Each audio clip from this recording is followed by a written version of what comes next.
I have the easiest task in today's event. I have been asked to introduce a personality who needs no introduction. Many of us know Sri Rajiv Malhotra from the Huffington Post, where he's a prolific columnist. Many of us know him from the Infinity Foundation that he founded in 1995 to foster a dialogue, a healthy dialogue between Dharma and the Abrahamic traditions. Many of us know him from the Waves conferences, where he presents so spellboundingly on paradigm unchanging theories, and really it's something we all have a lot of admiration for. Many of us do not know that Sri Rajiv Malhotra, at the height of his career as a telecom and tech entrepreneur, he retired at the age of 44. He did that so that he could serve the cause of Dharma and the cause of reaching that important dialogue phase between Dharma and the Abrahamic traditions, which often gets misunderstood, misquoted, and often is distorted as well. So without much further ado, I would like to invite Sri Rajiv Malhotra.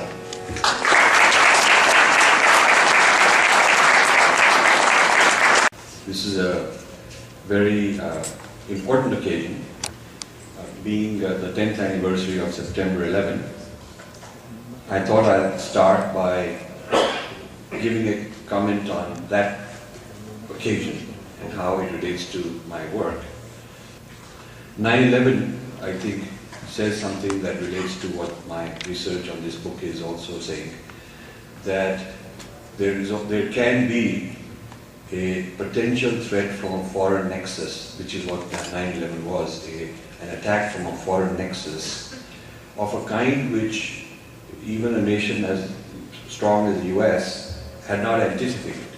So you may have strong defenses, you may be protected against all kinds of things that you can predict and anticipate, but what you have not anticipated could be so bizarre and could be so strange that if and when that happens, it can be quite dramatic. That's 9/11. And this book talks about similar possibilities that may face India. So there is a bit of a link in that respect. But a stronger link is that as an American, as a proud American, I am concerned about the national integrity and security of this country, as I am for the national integrity and security of India. And it is clear to me that US foreign policy makers who read this book will be convinced of the importance of India as a partner of the United States in this war against terror. And in order to have a partner as strong, as solid as India, it's therefore important for the US policy to make sure it is supporting the Indian civilization's backbone, which is the Vedic backbone, and not undermining it. There may have been programs during the Cold War to undermine it very deliberately. And even though policy towards India has become favorable in business investments and political matters, some of these old programs still continue because people haven't turned them off. And some of them have gone worse. So the book actually is one of the audiences. People ask me, what is the audience of the book for? For whom is it? And there's many people for whom it is. And one of the audiences I would like, I have not yet managed to get it into their hands, but one of the audiences I would very much like is the US policymakers, who need to understand that any program from the West which may undermine India, be it radical conversions, be it interventions under various garbs, will in fact undermine an ally, and that's the wrong thing to do. And the book is about three nexuses, foreign nexuses that are threatening India in different ways, or are not always very explicitly and overtly, sometimes they are, but also by appropriating Indian minorities to become sort of they're loyal to them and work against India while remaining in India and being Indian. And that's very insidious. It's a very insidious kind of undermining. I discuss a nexus of radical Islam that would like to create what they have called Mughalistan, which would be from Afghanistan to Bangladesh, further on, all the way through North India, a recreation of the old Mughal Empire. This kind of a nexus is there. That's what the head of the Mullah Omar Taliban had once made a speech saying that the end game is to put their flag on the Red Fort of Delhi. That was their end game. And they have, as we keep finding more and more India-based assets, and so it is an issue that we have to always be cognizant of. There is also a nexus from China, because they have a very strong influence via Nepal to Maoists all over India now. And this nexus of China-inspired and politically kind of ideologically inspired Maoist movements is a nexus that can undermine India. And the third nexus is West-sponsored and inspired and managed and funded missionary work and leftist work that is based on the approach towards human rights, which undermines the integrity of India. So these are the three nexuses that the book talks about. But in the American context, the primary nexus is the third one. And I feel that there is a bit of a schizophrenic or contradictory policy on the part of the US, which the book tries to bring out and try to make policymakers reflect on it and change it. On the one hand, India is a friend, as I mentioned, in many dimensions. And on the other hand, this particular type of activity continues. And of course, the government can say, we are not doing it, there are private people doing it, and there are human rights people doing it. But the point is, the government knows about it. The government, in fact, the US government in many ways indirectly encourages this sort of thing. And my thesis is that this is bad US foreign policy, and I make this claim as an American wanting US policy to be good for the United States. I make the claim that this is actually bad for the United States, because weakening India's civilizational unity and integrity and sense of cohesion will not make it good for the US. In fact, it will invite the other two foreign nexuses into a greater position of power, and that's not in the best interest of India. When I say breaking India, what is being broken that I refer to is a unified sense of history. What is being broken is the sampradayas, the paramparas, the sense of continuity, that we are one. With all the diversity, we are unified. We have the tirthas, we have the sacred geography with mountains and rivers. The sense that we have a collective destiny and we are together for a long time. Breaking down the symbols, disabusing some of the spiritual traditions, has become more than just a pastime for certain people in the academy, some think tanks, certainly some churches. And so the breaking down I'm talking about is breaking the psychological sense of unity.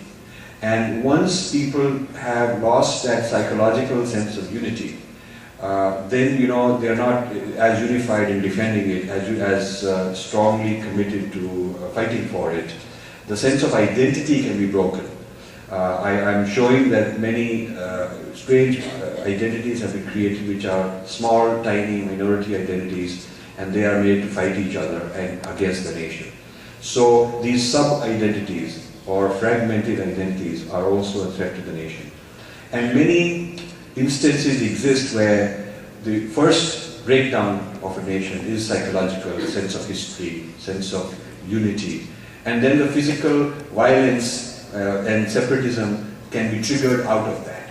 Once the youth are convinced that my problems are because of all the others who are not like me, and I have to fight them, and my problems are because their ancestors have always oppressed my ancestors, this kind of a negative history, it breeds a sense of violence, or it makes it easy to sort of slip into something that is not unifying for the nation.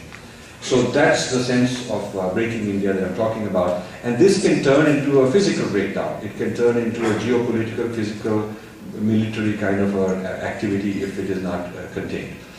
Today, a very large number of districts in India have some insurrection, some separatist movement, some militant movement, and it's bringing down the GDP of India by some percent. And if you look at the effect, cumulative effect of bringing down the GDP of a country by 2-3% over 60 years, 70 years, it is a huge amount. I mean, the compound effect of 1 or 2% over 50, 60 years means that our GDP could have been double, triple if we didn't have that 2% loss due to the internal fragmentation. So just because we kept the country together doesn't mean that the problem is not serious. We kept it together, but at what cost? And is this cost getting worse every year? Those are some of the issues that I'd like people to read, and it'll provoke you to think. I also had a radio interview this morning here in Dallas, and wonderful gentleman with a small 10-minute slot he had. So the question he asked was, how does all this relate to Vedic Dharma? That was his question. And I said that the way you have to see this is that the Mahabharata is still going on. This is a Mahabharata. Mahabharata is still going on. That is what the geopolitics of today is. And the Kurukshetra is not just a town in Haryana like it once was, but the globe is the Kurukshetra. This is a global Kurukshetra, and this is a war going on. And there is Dharma and there is Adharma. And so just as Sri Krishna tells Arjuna that it is not enough to just go onto your own and look for your own moksha and so on, you also have this dharma and this duty to fight in this Kurukshetra. So also we have this duty in different capacities to get engaged in this issue of the Mother India that we sang for being under threat. And that is why this is not something that should be off limits for spiritually minded, religiously minded people to discuss. Often we have people who say, well, I don't believe in all these things, and they have a kind of an escapist, otherworldly attitude. And that's unfortunate because it means we really cannot mobilize enough people to even speak out loudly. So that's just to give you kind of a bird's eye view. Now, the work that led to this book has been going on research-wise for over a decade. I have always been interested for a long time in this whole Aryan-Dravidian issue, the debate. And I've always been reading on how this was an artificial creation. This Dravidian identity was an artificial creation during the early 1800s. The Germans created this sense of Aryan because they needed it to create their own German and European identity. And this is all explained in the early chapters of the book. And then some British missionaries in South India took that Aryan identity and against it created the non-Aryan and called it the Dravidian identity. And it started as a linguistic separation. Then a few years later they turned it into, the culture was different because they had different ideas and values and symbols, that's what they claimed. Then they turned it into race, that's a different race. India has got these different races. Then they turned it into religion. And so thus was born a whole Dravidianism movement which dominates politics in South India. Now, recently, the Dravidian movement, which is no longer sort of secular as it was, there's a huge takeover by Christianity. The church is appropriating the Dravidian identity and creating something called Dravidian Christianity. If you search Dravidian Christianity, there's a lot being written on it, a lot of activism, a lot of youth empowerment and training going on, PhD dissertations in some universities in South India producing this kind of idea of Dravidian identity. So this has been an area of interest of mine. And in 2005, there was a conference in New York, and they've now had 5 of these. I think it was either 2005 or 3, it's in the book, the exact detail. And Senator Hillary Clinton sent her blessings and support for the conference, that this conference will show the true history of India, kind of thing. And the conference was on the true history of South Indian religions. That was the conference. And it was heavily funded by Dravidianists and Christians in alliance. And paper after paper, we have an appendix which summarizes what all these papers are saying. Paper after paper was trying to show that the Tirukural and the Shaiva Siddhanta, which are the 2 great Tamil classics, are actually after Christ, after Jesus' period, and they're heavily influenced with Christianity. And then the argument was made that they actually, St. Thomas comes and he creates these, or he dictates Jesus' teachings, and the Tamilians are not bright enough to get it properly, so they distort it, and that becomes the Tamil classics. So in other words, the Tamil classics, according to this thesis, are kind of a degraded version of Christianity. Of course, this means that you might as well purify that Christianity and get the real stuff. That is the message that they're trying to convey. So this launched a Dravidian Christianity movement. It's ironic that when this whole St. Thomas theory was first proposed long ago in the 1800s, the Vatican condemned it as useless history, bad history, bogus history, fraud and all that. That's pretty much on the record. And a few people later in India who had assumed this Dravidian identity, they sort of continued perpetuating it. But in the last 15-20 years, this distorted history became very convenient because it does the job. Whether it is true or not is less important to them. It does the job. So now the Western nexuses are promoting this. They're making movies on it, and they're trying to change when the holidays are held, and they're trying to Christianize the Tamil language and history and sense of identity. So through Dravidianism is a root of Christianity that has become extremely large, extremely powerful. To give you an example, Kanyakumari district, where my co-author lives, is now more than 50% converted. In the last 10 years, converted. It's a very sacred place for a lot of Hindus, but it's converted. That's pretty drastic and pretty sudden. So this type of thing I've been tracking for a long time. And then another thing that interacted with this is about a decade ago, I was having lunch in Princeton. There were some scholars. And then one gentleman drops in and joins us, and he was introduced to me. And he says that he's just come from India. And he was, so I asked him, what were you doing? And very casually he says that he's gone as part of the Afro-Dalit movement. So I said, well, what is this Afro-Dalit movement? I've never heard of such a thing.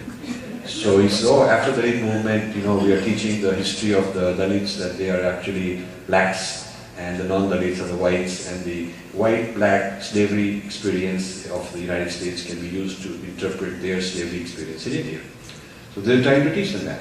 So I got quite concerned. I figured, you know, wow, this must be either a crackpot or maybe something strange.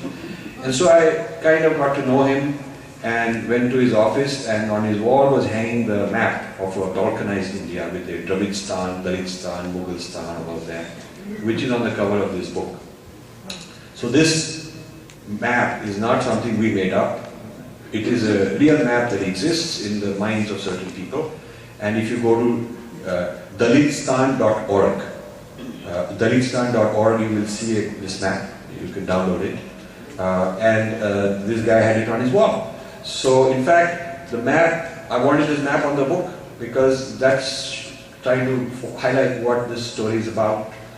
And just a short while before the book was to come out, the publisher calls me very panicked that, you know, this map might create trouble, legal department has to clear it, they're having problems.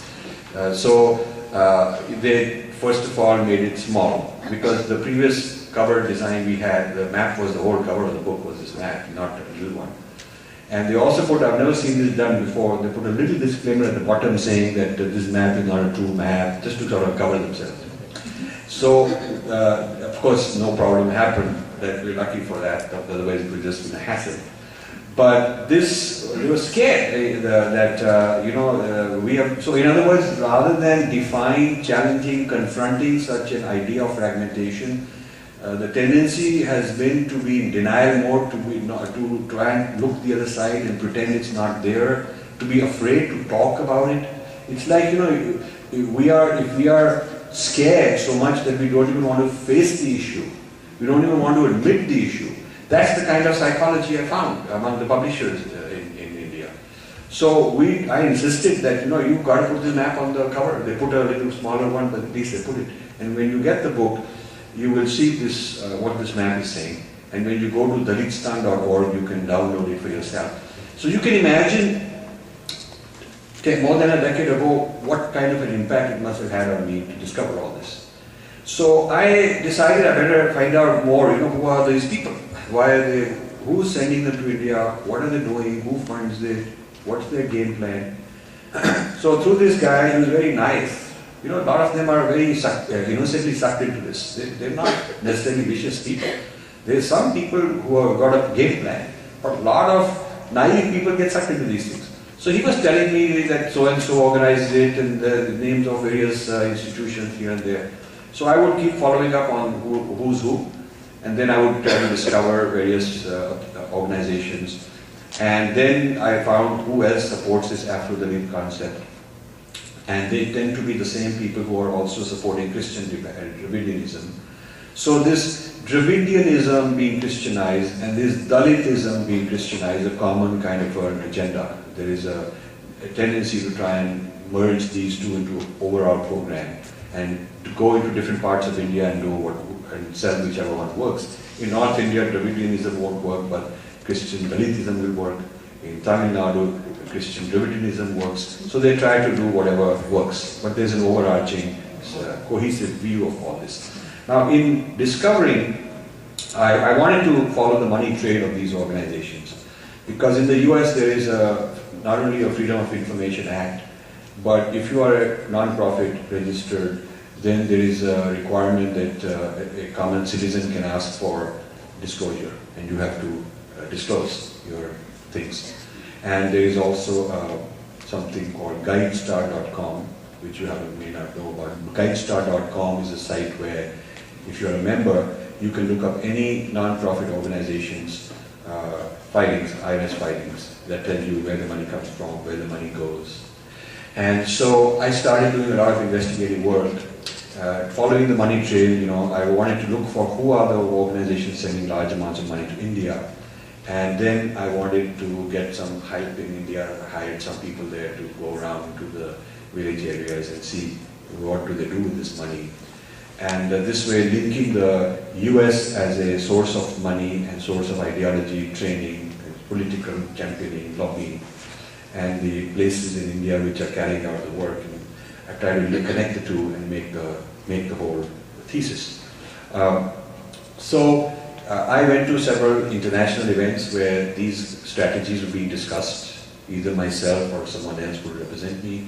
And in India, since I don't know Tamil, I got some people to go and get into these events and bring back the leaflets, translate them, send them to me. So I could get some real empirical research data which we can substantiate. The conclusion we reached is that there is a global nexus with headquarters outside India and operating branches or operating NGOs within India. And these work like parent headquarters with subsidiaries. They work in the same kind of a way.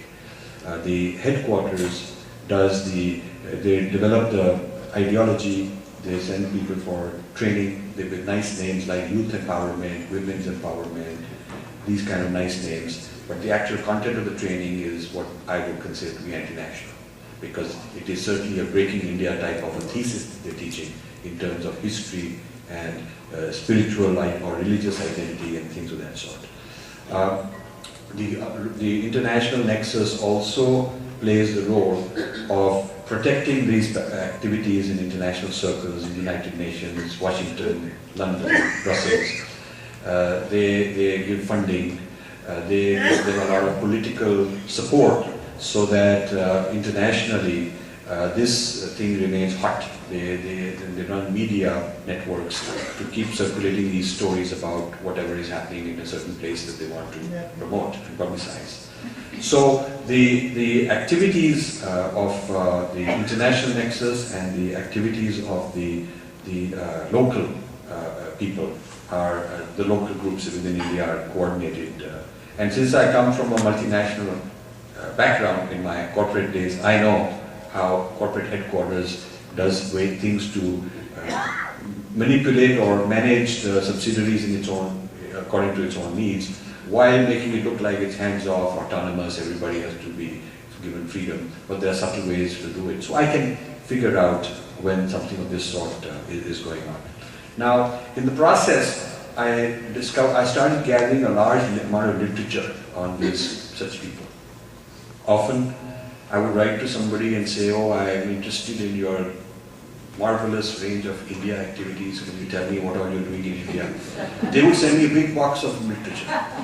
So it is not like I have to go like a spy and all that. It is like you call them and say, you know, or you join there, you can join. You join as a member, you give them $50, you join. They put you on their list.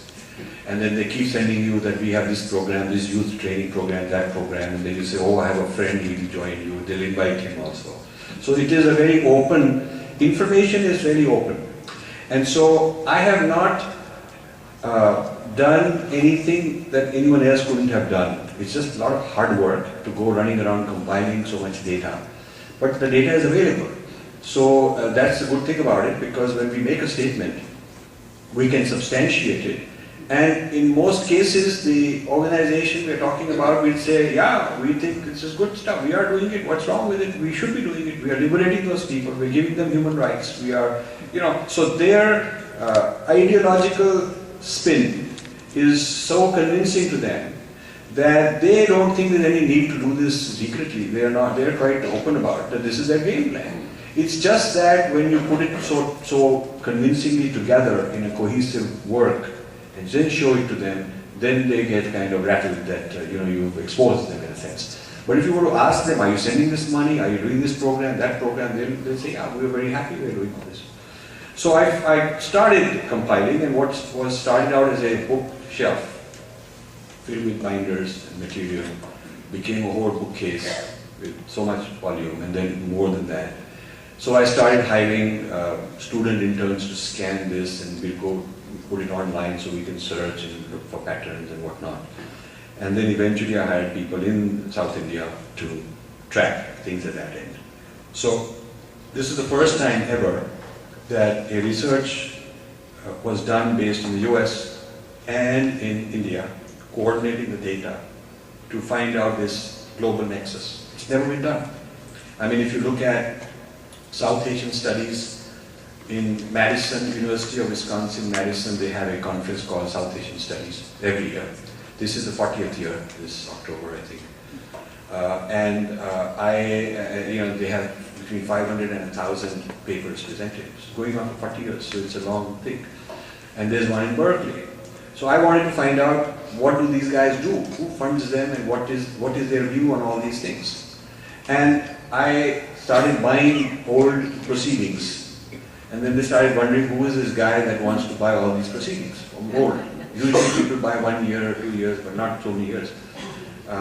When we did this project, we bought 33 years worth of proceedings. And some of them we had to buy through other intermediate names, so that you wouldn't think that it's just one guy trying to compile. Because the mere fact that somebody is investigating me, studying me, makes me nervous. That's how people are. Just being told that we are, if you just call them up and say, I'd like to study how your conference has been studying certain things on India, not studying certain things, what kind of spin, what kind of lens, what kind of ideological framework, epistemic framework, hermeneutics do you use, what are the conclusions you reach, are they fair, not fair, what is the implication, how it shapes US policy, how it drives certain kind of behavior. If you're telling that, while it is totally within your means to do that, they're not going to cooperate. I've tried that. I've been to the Ford Foundation office in Delhi, huge wall like it's a fortress, but because I know people, I got appointments, and I said what I would like is, you've just published, this many years ago, you've just published your 25th anniversary or some 50th anniversary, some big anniversary they were celebrating, and they had a nice brochure that they have put out billions of dollars of funding and a lot of programs they've done. So I said, is there a library where all the reports are written from all your programs? And I'd like to stay here for a few days and go through all the reports you produce, because after all, if the purpose is to produce reports, then the output, the final product is your library of reports. That is what you are proud of. So it would be wonderful if I could write a book on what the Ford Foundation has done as an independent guy.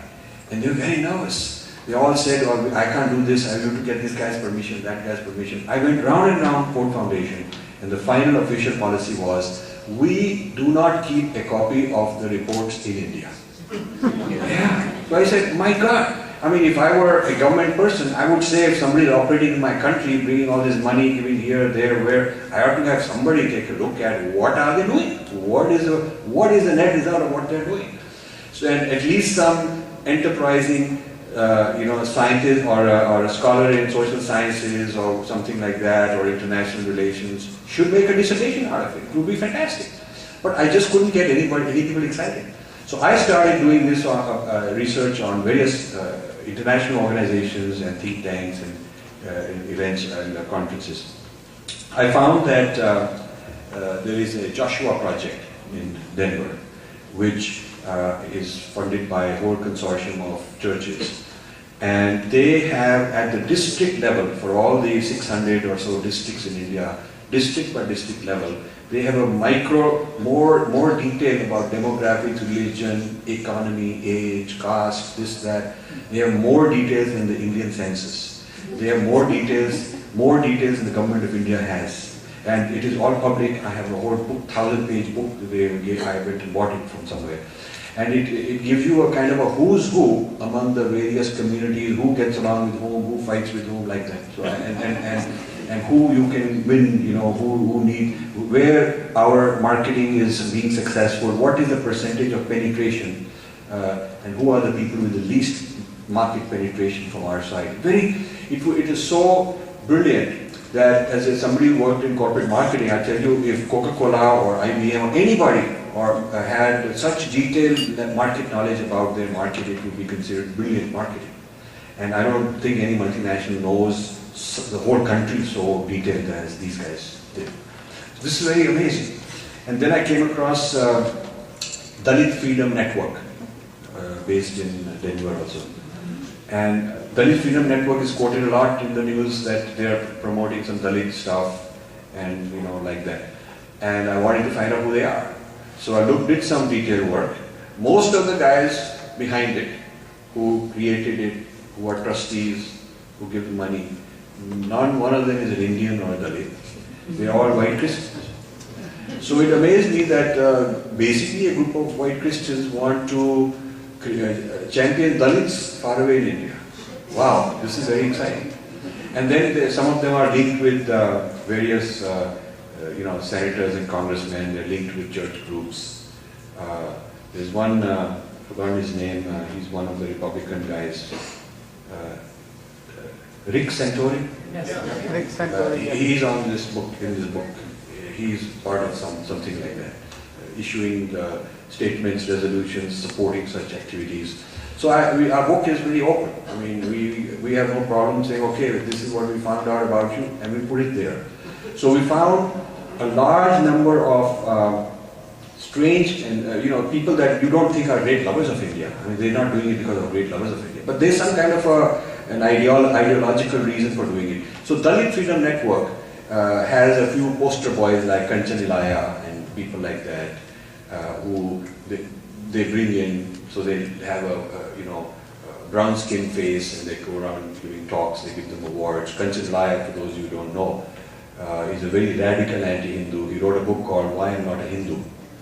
And now he's written a book called Post-Hindu India.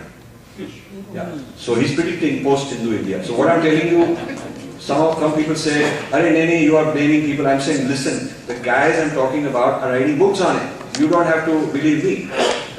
You can just see the bibliography at the end, which is 50, 60, 70 pages long bibliography. You can just go read all these stuff. We're mostly quoting what these guys are saying. We're not quoting some Hindu type sources at all, ever. We're quoting what these guys are saying.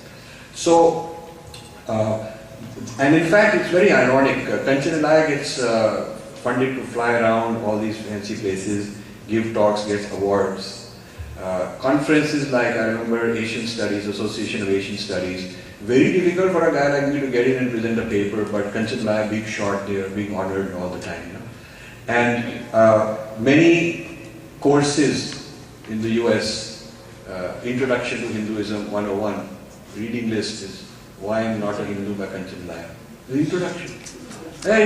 Now you would not, of course, you should have intellectual freedom, academic freedom, you should teach the opposing points of view.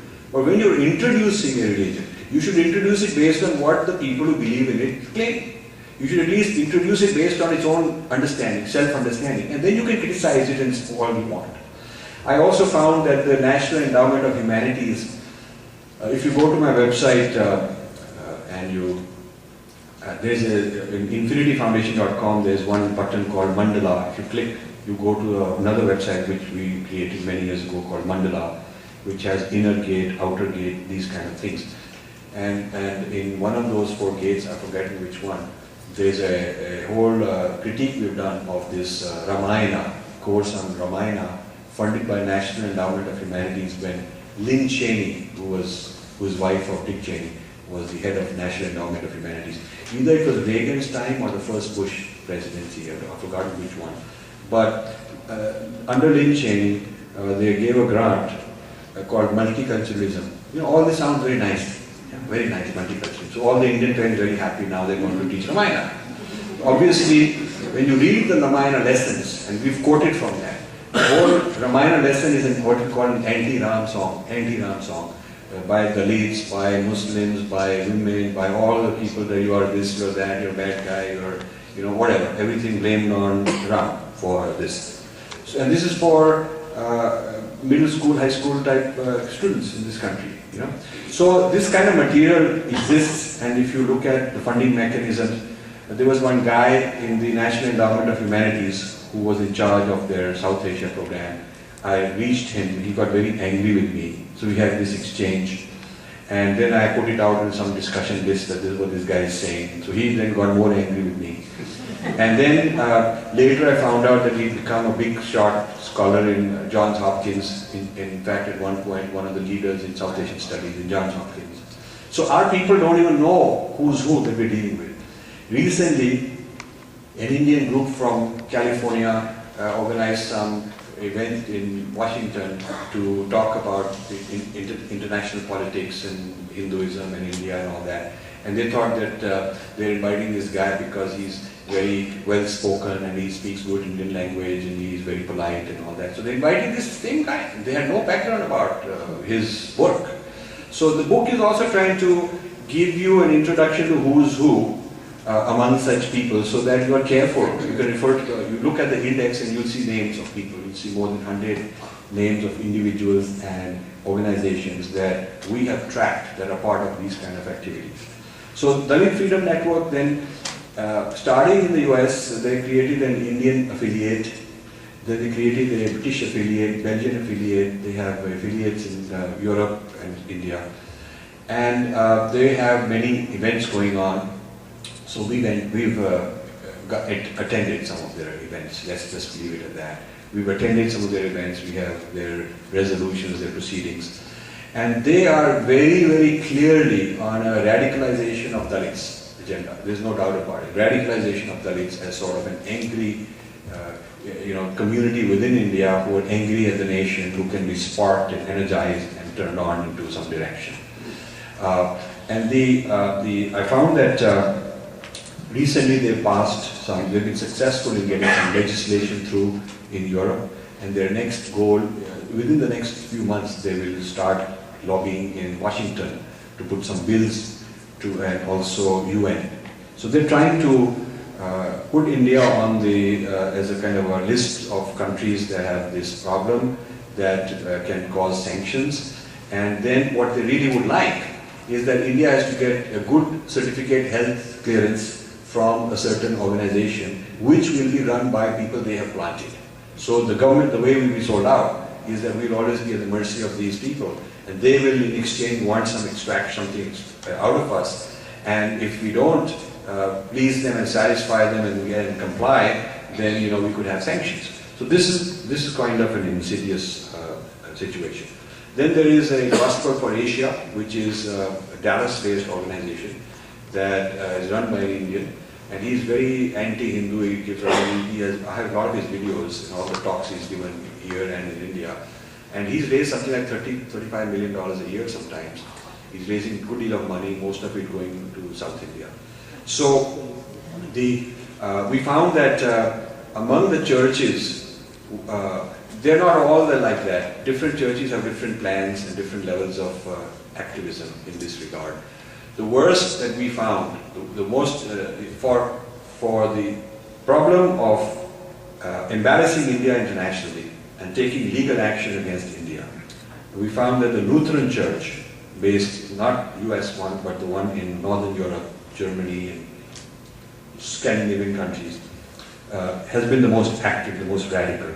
They've been organizing conferences. One was held in Thailand on India's Dalit problem. You wonder, why is Lutheran Church of Scandinavia interested in a conference in Thailand on India's Dalit problem? And they've been doing this in Europe also. So they built a 25-year plan long ago, and they're following it up. So this is different than our groups where everybody likes to put on a resolution, become very famous, get his name in the paper, and then they've forgotten about it. I have yet to see, and this is true, I have yet to see a Hindu organization where they start the meeting by reviewing the resolutions passed last time and giving a status report on where things are and holding people accountable. That if last time you made this resolution, what did you do about it? And you made that resolution, what is the progress on it? And that's how you do it in the corporate world, or in any professional organization. You don't get away by making a resolution and throwing it in the trash. You then have to act on it. So we don't act on it, but there it's remarkable how well it is tracked, like really professional standard of management going on. So that is Lutheran Church. There's an appendix on that and a whole lot of articles on what the Lutheran Church is up to and how they're part of this whole thing. And then there is the US Commission on International Religious Freedom. This is a commission which was set up during, there was an act called International Religious Freedom Act signed by President Clinton. They had been arguing to the Christian right, Pat Robertson and his people have been arguing and mobilizing this act. And by religious freedom, they mean force the other country to open the doors for evangelism. That is their idea of religious freedom. So this Religious Freedom Act, Clinton signed, not because Clinton necessarily wanted to, but he was weak at a certain point, needed some favors from the other side, their votes for his, his bills, and they put in this on the agenda, and it wasn't a big deal, so he signed this International Religious Freedom Act. And under this act, they've set up the US Commission on International Religious Freedom. I think it's chapter 15, the whole chapter is on US government role in all these as a next part of the nexus. So this US Commission on Religious Freedom, the job is it works for the US Congress, it's a permanent commission, and it has around 12 or 15 or some number of commissioners. They're very, very powerful people because they get to decide, they can have a hearing on a particular event in a particular country or a particular allegation of accusation or bias in a certain country. And they're not accountable to anybody for how they choose this. If I were to say I want you to have a hearing on how some Christians are doing something abusive, they don't even have to answer back. But if 3 or 4 Christians write a affidavit and send it to them, they can have a whole hearing. And they have powers because they can advise the president to put the country on sanctions, economic sanctions. They have the authority to do that. And they put India on the watch list. India is on the watch list along with some countries like Cuba, North Korea, Afghanistan, lacking religious freedom. Yeah. Countries that have a problem of religious freedom, don't have religious freedom. Now this is very interesting because while there are so many problems that India has that I, as an Indian, am concerned about, I never felt that lack of religious freedom is a problem for India. I felt that there is no problem of religious freedom in India. There are many other problems. So to select India as a handful of countries, put him on the watch list, is absolutely scandalous that we let this happen. So this has been the area of work which is summarized here. One of the books we used is a book by a Christian, Pradeep Ninian Thomas, I think is the name, but it's referenced here in the book, in my book, on Christian media in India. Now, they study these things. These are academic. They not only have so much activity, they have people whose job is to study, and then others' job is to evaluate it. It's very systematically done. So he is writing where they've succeeded, where they have failed. And he's writing on who are some of the heroes of this Christian infiltration into media in India, and how these heroes are recognized. We have annual meetings in different parts of the world, and the best writers who are giving a Christian spin are called from all over the world, they give recognition, they give talks, they have workshops, they teach each other tips, how to do this job better. So there's a whole management program to manage the Christianization or the Christian spin on media in India. And in fact, a book that gives a report, and you can go to India and buy it for a few $100. I have a copy of it. So this is very open information that you can compile if you really want to do that. So this is, in a nutshell, what is going on. Now, this U.S. Commission on Religious Freedom has not a single Hindu. They had one Hindu, Preeta Bansal. After we lobbied quite a lot, they got one Hindu. And she lasted a couple of years and then left because she was the only person and outvoted, and it was not easy to get things through. Most of them are fairly right-wing, extreme right-wing Christian-type people who have had a history with World Vision. Some of them were president, vice president of World Vision. People of that kind are running this US Commission. And even after Obama came into power, one of my disappointments, which I've mentioned, is the way the Obama administration has been very complicit in this regard. They did not do house cleaning, get rid of all those guys and put in really the people who would represent all the world religions in a proper, fair way. They haven't done that. And actually some of the policies have become worse in terms of US government supporting foreign evangelism. This business of US government supporting foreign evangelism is not secret, it's not a controversial statement. Many academic books have referenced. I have a whole shelf of such books on export of the gospel as a part of US strategy. There was a Wall Street Journal article some years ago that I've referenced called Export of Evangelism as US Foreign Policy. That was the title, the front page, on how that is part of US foreign policy. That whether it's Afghanistan, Iraq, or wherever it is, exporting Christianity is part of long-term foreign policy. Because the view that is held is that Christianizing a country is soft power. It is US soft power. They become more amenable to our way of thinking if they are Christianized. But I'm arguing that actually if you weaken the Vedic substratum of Indian society, you'll actually create a chaos which would backfire on the US in a big way. That is the argument that I'm giving in my book. Now, an interesting point I want to make is, and I'll be finished in just 5 minutes. If you go to a McDonald's in India, let's say you go to a small McDonald's restaurant in India, and there may be 20 employees, you don't think of it as a minority establishment. Just because there are 20 people doesn't mean it's a minority establishment. Because you do not evaluate that one restaurant in isolation. You look at the restaurant along with all McDonald's worldwide, and you say, they got tens of thousands of restaurants, this is one of them, and McDonald's is tens of billions of dollars multinational, and so every little restaurant in isolation may be a small minority. In a town which has hundreds of restaurants, they may look like a minority, but they're not entitled to any minority privileges because they're part of a global empire, they're part of a global thing. So if you use the same logic, and if in Nagaland or some other place, let's say there's a Baptist church, it may look like it's a minority by itself. But if you see it is a subsidiary and a branch office of a global majority, of a global, huge, billions of dollars empire, very powerful, it is not a minority. So the question of whose minority is being challenged in this book. I am saying that numerical numbers within a small geographical area is not the right criteria for deciding who's a minority entitled to privileges.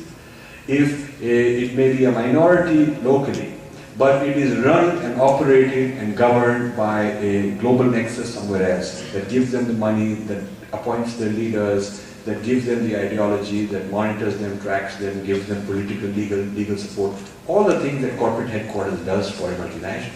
If that is how they're set up, then they are part of a global majority, and they're part of a foreign nexus. They should not be entitled. We should have freedom to let them do what they do, but we should not be giving them some special privileges because their royalty is somewhere else. Then let them be looked after by somebody else because that is where the royalty is. So this would change the whole minority rights if this could be legally challenged. The whole status of the definition of a minority, if they are foreign controlled, then they should not be entitled to being a minority. And the final point I'll make, and then I'll close, is that China also has faced similar Western intervention attempts, but it has not acquiesced, it has not apologized.